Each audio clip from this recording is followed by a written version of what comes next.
Bom dia, a graça e paz, meus irmãos, que Deus os abençoe a todos, amém? Hoje daremos continuidade na leitura e exposição do livro de Lucas, capítulos 10 e capítulos 11. Capítulo 10, irmãos, do versos 1 a 12, Jesus Cristo envia mais uma vez os discípulos para anunciar o reino de Deus, sendo dessa vez um grupo bem maior, mais conhecido como os 70. O princípio que o Senhor quer nos ensinar é que a obra de Deus ela é grande. Há muitas pessoas para serem alcançadas. Precisamos orar ao Senhor para que envie mais trabalhadores. Jesus envia este grupo de 70, irmãos, com ordens bastante específicas. A ideia é que eles confiassem no Deus e que no Deus que os envia para suprir todas as suas necessidades, seja elas comida, hospedagem e higiene pessoal. Deus é o grande financiador dessa obra. Quando ele está envolvido, irmãos, ela cresce e prospera mesmo em meio a dificuldades. Dos versos 13 a 16, Jesus anuncia juízo contra as cidades incrédulas. São elas Corazim, Betsaida e Cafarnaum, onde ele desenvolveu seu ministério, orando e operando sinais e prodígios entre eles.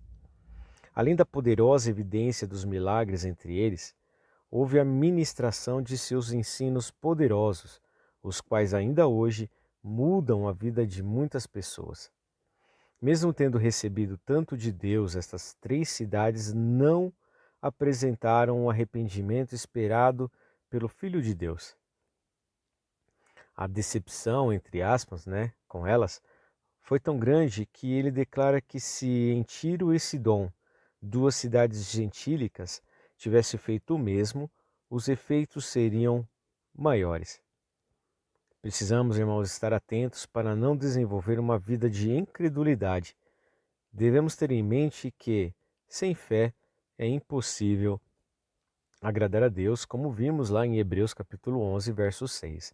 Amém? Dos versos 17 a 20, os 70 discípulos voltaram da missão cheios de alegria, pelos sinais que haviam operado e visto. Vendo que a euforia deles, o Senhor Jesus disse algo: Alegre-se, não porque os espíritos se submetem a vocês, mas porque seus nomes estão escritos nos céus. Ou seja, irmãos, embora na vida cristã você não veja muitos sinais e maravilhas, isso não deve lhe entristecer ou, de repente, deixar de crer nas promessas do Senhor. A certeza da salvação deve ser o suficiente para que nós sejamos uma pessoa muito mais feliz e motivada para compartilhar com as outras pessoas aquilo que Deus nos deu. Jesus diz aos discípulos o quanto eles são bem-aventurados por estarem testemunhando a sua vinda à terra e o seu ministério, como vimos em Lucas, versos 21 e 24 do capítulo 10. E este, irmãos, de fato é um grande privilégio.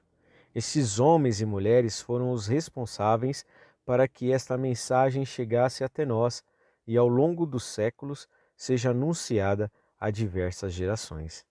Amém? Versos 25 a 37. Um fariseu, querendo testar Jesus, lhe pergunta o que deve fazer para lhe dar a vida eterna. O Senhor responde que o cumprimento da lei é amar a Deus sobre tudo e ao próximo como a si mesmo.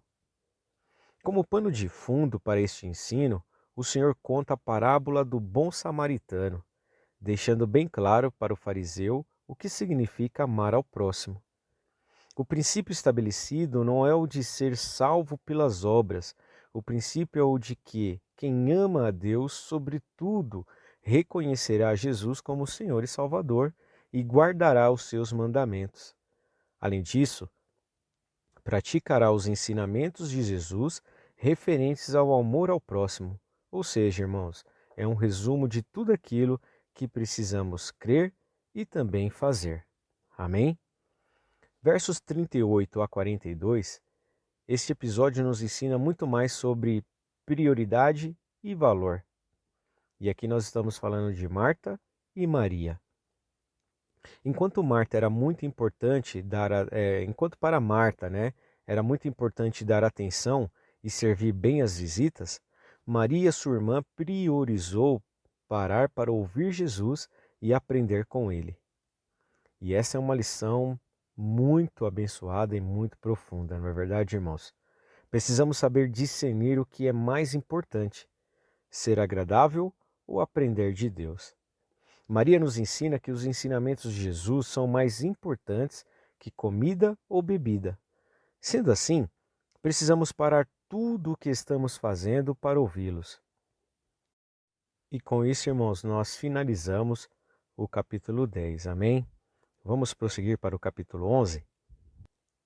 No capítulo 11, meus amados irmãos, nós vimos sobre a oração do Pai Nosso. Os discípulos pedem a Jesus Cristo que lhes ensine a orar. Ao ver a necessidade e anseio deles, o Senhor lhes apresenta a conhecida oração do Pai Nosso, Lucas 11, capítulos de 1 a 4. A intenção de Jesus não é que nós fiquemos repetindo esta oração o tempo todo. Seu desejo é que sejamos capazes de compreender os princípios que estão contidos, né, por trás de cada uma das palavras que fazem parte dela. Lucas capítulo 5 a 8, vimos a parábola do amigo persistente. Jesus continua ensinando a seus discípulos sobre a importância da oração. Daí ele conta a parábola do amigo persistente para ilustrar como a oração deve ser praticada. Muitos de nós, irmãos cristãos, infelizmente, acabam desanimando e renunciando ao hábito da oração. E isso é um grande erro, não é verdade? Muitas das vezes queremos resolver tudo com a nossa própria força e achamos que o tempo que passamos orando às vezes não faz muito sentido. Quando é, na verdade, o momento em que somos mais produtivos, somos mais do que vencedores em Cristo Jesus, e a oração é o caminho, é a chave para a resolução de problemas e do recebimento, né, da graça e da bondade e do amor de Deus. Amém? Jesus então continua no versos 9 a 13, Jesus continua estimulando as pessoas a orarem. Jesus estimula seus discípulos a perseverar em oração. Ela deve ser uma prática constante e indispensável, irmãos. O Senhor mostra que qualquer que seja a necessidade, dificuldade, impedimento, enfim, tudo que deve ser apresentado a Deus em oração, pois Ele tem o maior prazer de ouvir a seus filhos. O exemplo é que ele usa é extremamente profundo. Quem é o pai ou a mãe, de verdade, sabe quanto o pedido genuíno de um filho é especial. Qualquer pai ou mãe fará o que for necessário para que as necessidades reais de seus filhos sejam supridas. Em nosso relacionamento com Deus, o princípio é o mesmo. Amém? Sabemos que Deus cuida de nós. Versos 14 a 23 do capítulo 11, vimos que Jesus é acusado de expulsar demônios com a autoridade dada por Beelzebu. A partir daí, ele dá um profundo ensinamento sobre a divisão. Não há nada que se desenvolva quando no seu núcleo há divisão. O crescimento sadio exige unidade, exige união. Ou seja, irmãos, não é possível que o reino das trevas lute consigo mesmo. Este princípio é poderoso e devemos prestar muita atenção a ele.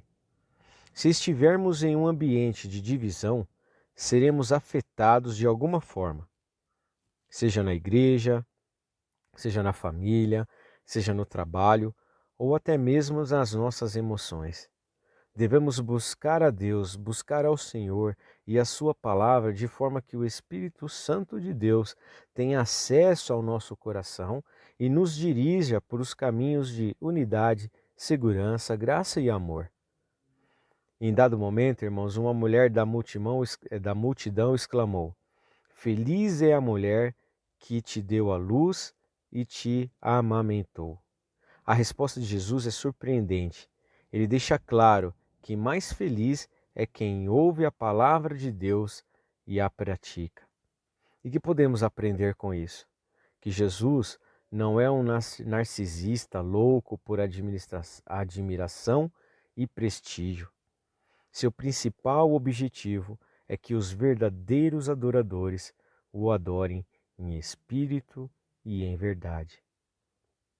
Jesus, irmãos, nos mostra que uma vez libertos do poder do pecado e das amarras do diabo, não podemos baixar a guarda, porque uma vez que ele perde o seu poder e influência, ele não desiste, ficará ao nosso redor procurando oportunidades para recuperar o seu terreno, o seu espaço, e não podemos dar a ele essa brecha, facilitar com ele. Pelo contrário, temos que orar ao Senhor, buscar a Deus com fé para que possamos ter poder para resistir às investidas de Satanás. Amém? Uma vez, irmãos, que uma pessoa cai, o último estado se torna pior do que o primeiro, disse Jesus nos versos 25 e 26.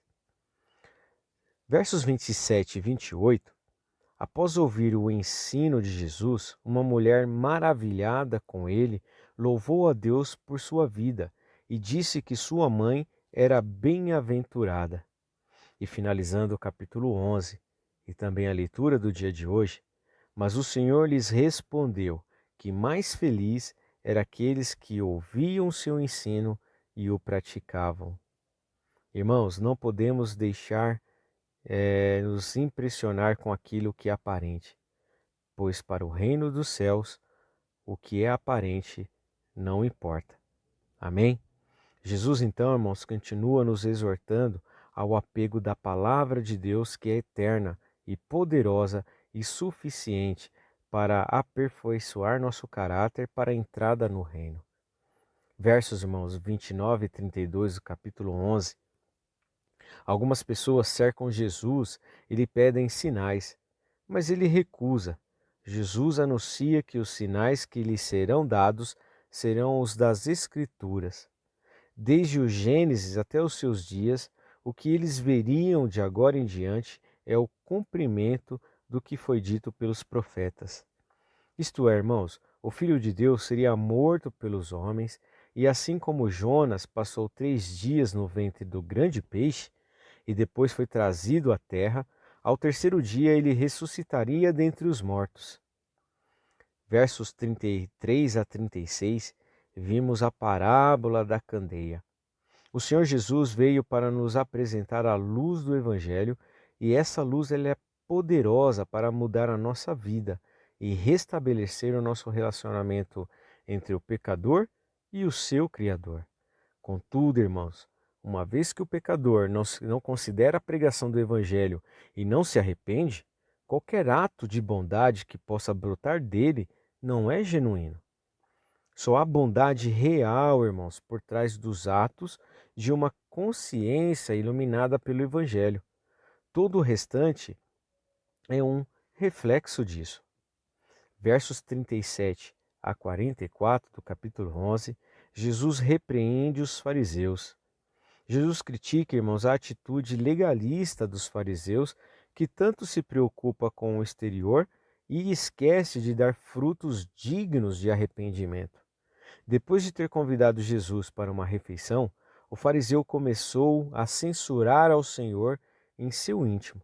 Mas Jesus, que sonda os corações, falou para que o mais importa, ou seja, o mais importante, que é o exterior, a forma como nos vestimos ou nos comportamos, são as nossas obras. O que fazemos ou pensamos em ocultos revela quem realmente somos. Amém? Versos 42 a 54. Aí nós temos aquelas expressões, né? Ai dos intérpretes da lei. Jesus Cristo anuncia, irmãos, uma série de juízos severos contra os fariseus e contra a sua conduta religiosa. Precisamos, irmãos, estar atentos ao desenvolvimento da nossa fé. Devemos refletir sobre quem somos de verdade, porque o juízo do Senhor Jesus é bastante severo contra aqueles que conhecem a sua palavra e, mesmo assim, vivem como hipócritas. E diversas vezes, amados irmãos, o Senhor Jesus disse: ai de vós, referindo aos que se enquadram em sua lista de denúncias. A partir deste momento, irmãos, esses escribas e fariseus começam então a tramar para apanhar Jesus em algum erro que possa custar a sua vida e assim o acusá-lo e levá-lo à morte. Amém, meus irmãos?